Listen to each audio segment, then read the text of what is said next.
scanf cashirkeena waxaan ka hadli doonaa waa code haddaan kula cashirkeeni kan cashirkeeni 8 cashirkeeni 4 kii 6 it means waa codekeeni koobaad codekeeni labaad codekeeni saddexaad codekeeni afraad codekeeni shanaad waxaan codekan u duubaya waxa weeyaan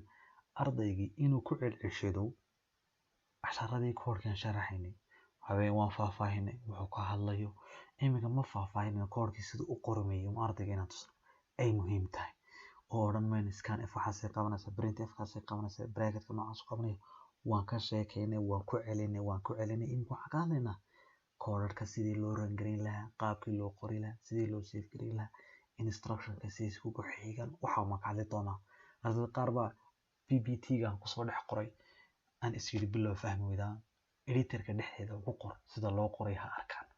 uman uga daleyna insha Allah casharkii ardayga fahmi waaya aba waxay ku adkaadaan youtube-ka la kaashado ardaygan youtube-ka ka soo fahmi waayo ku celceliya practice badan baa looga baahan yahay waana ugu celin doonaa waxay qaldamaan waan saxi doonaa insha Allah imika waxaan bilaabaynaa codekii scanf statement oo ah isagna input the keyboard أول كل مرة initiation ما سوين جنة و value variable value ما سوين جنة إنت ما سينينه وإنك أنك قاعدين إن قرضة كسوق لنا إن شاء الله هولك وحن بلعبنا على يقانو hash include stdio dot h maink ومحن كل شيء يعني هبين كل دويت mainka waa the building block of the program ama waa function of the program ma ku sheeg inay ahayd iminka declare ma sameeyna a iyo b uma value ma siinayno variable-kan waan cadeynaynaa wuxuu yahay hadaba waxaan leeyahay hadaba printf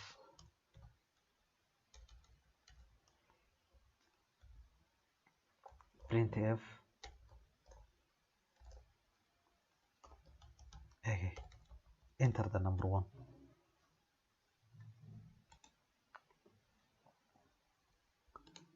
enter the number 1 tusaalahan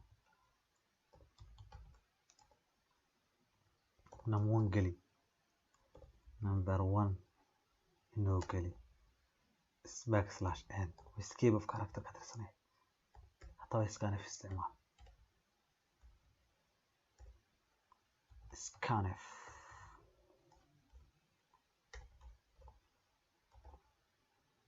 percentage d أول كان حوالين جنيه comma sources وما specifier كان سوالنا and a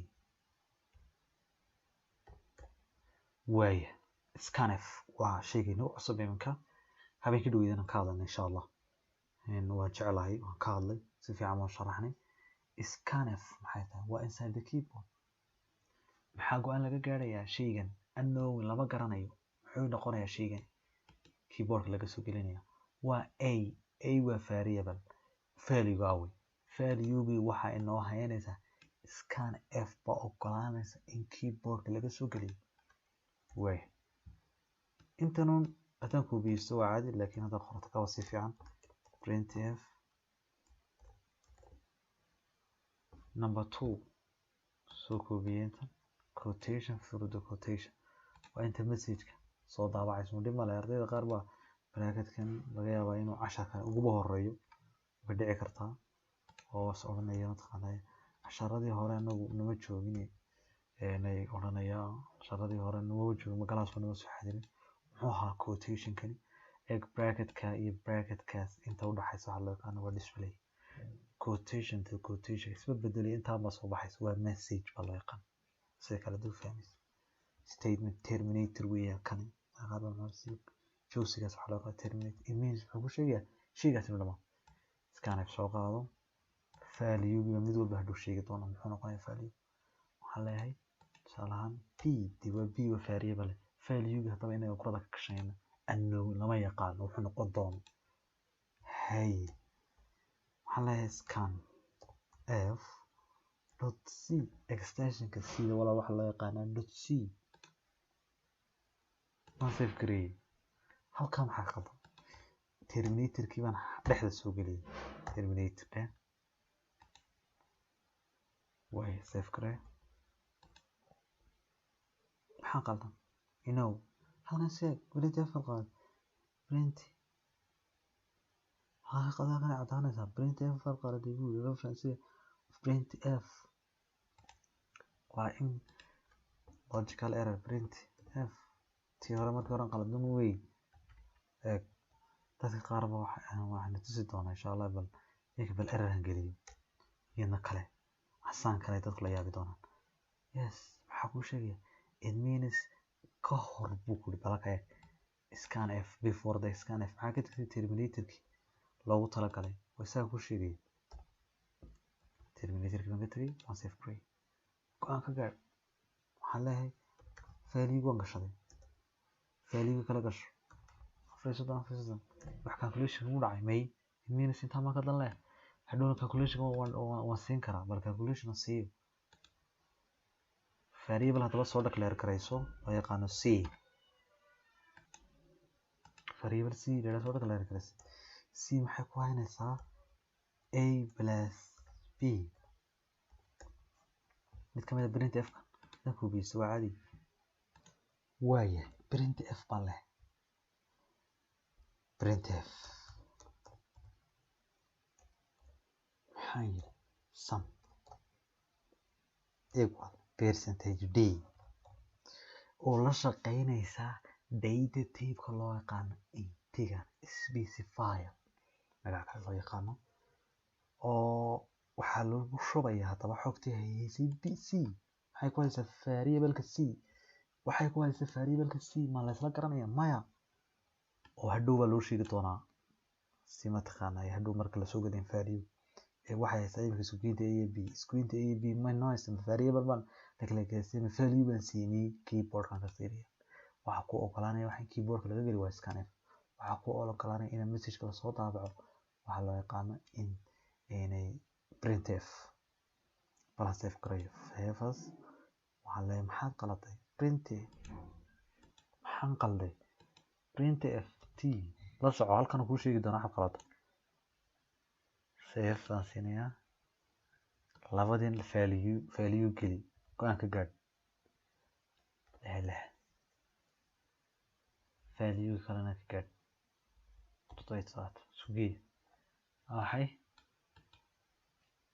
1443 isku geeyntooda waa ma si garanay 1443 mi kii hore waan garanay waan declare initiation kala si waan declare value ma variable kasta si kolka hore variable ma soo declare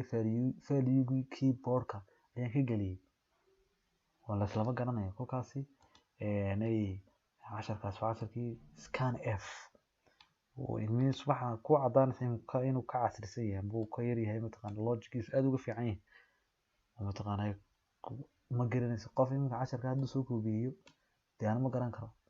oo hadhow ma garanay value gelin doono 60 ma gelin karo ku doono gashan karo laakiin qofka soo declare karaysta ee initiation kiina siiyay variable kasta value si kala siiyay si tii halkan oo kale uu siiyay waan garan karaa oo 2 in qofka soo koobiyan garan kara laakiin qof kale ma garan karo means waxa ku sheegay halka scanf way ka update karaysantaa laakiin waxa ku doonaysaa keyboard waxyaalaha loo isticmaalo waxa weeyaan maxaa badan ka scanf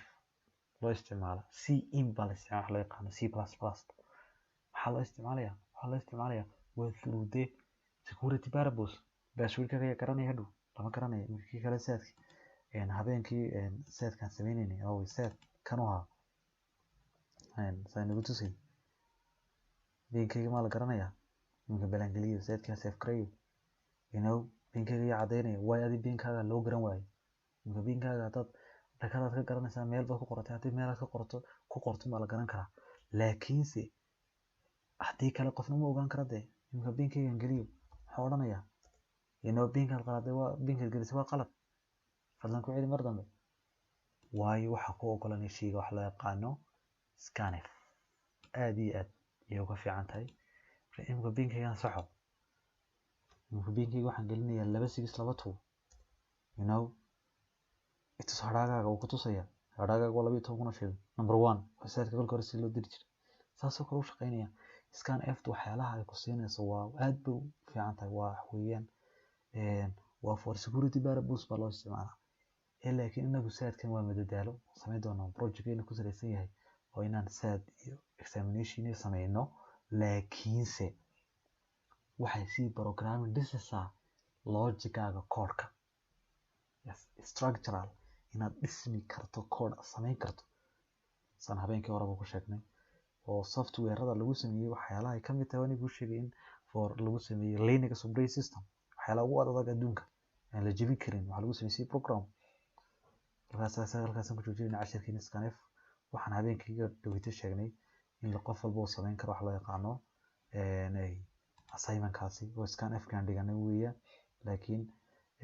assignment kaas oo scanf kan dhiganay weeyaan oo ka shanta wuxuu soo gelinayaa ya hadhow de inuu 5 gelinaya qasama laakiin waa inuu qofkaasi 5 koorso kala duwan gelin doona percentage waa soo saara average waa inuu soo saara mataqaanay total kooga iyo percentage intuu ka keenay inuu ogaan karno it means su'aashu waa maxay write the program to calculate student score as you see output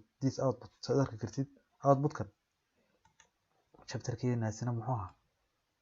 waxaa loo yaqaanay waxa loo yaqaana operators and expression of C program waa ona kaga helaynay intaan student istaagnay loo yaqaanay shanta arithmetic operator assignment operator incremental operator decremental operator iyo methodological operator dad baa assignment-kan ku khaldan assignment-ku waa iyadoo pluskii nooc calculation xagga hore laga mariyay minuskii oo iyadna mataqaana xagga hore laga mariyay waa sidaas kaas loo yaqaana ay mataqaana assignment operator incremental and decremental operation waa soo sheegnay waa maxay ahayd oo plus minus waa mataqaana xagga hoose 10 laga bilaabay ilaa 2 la gaarsiin xagga sare 10 ka bilaabay minus creational operator waxaan ka hadlin loo yaqaan equal less than greater than logical operator na waa ka hadli doonaa isagana muxuu noqon doonaa wax loo yaqaano and iyo or hadii ilaahay raado casharkeeni and iyo or halkaas ku joojin doonaa laba cashar ma inoo haray casharka loo yaqaan logical operator chapter 3 assalamu alaykum warahmatullahi wabarakatuh qof walba koodka soo rangareeyay scanf-ka hadii ilaahay raado iyo koodashii ka horeeyayba iyo assignment-ka insha Allah xiisada ku xigta assalamu alaykum warahmatullahi ta'ala wabarakatuh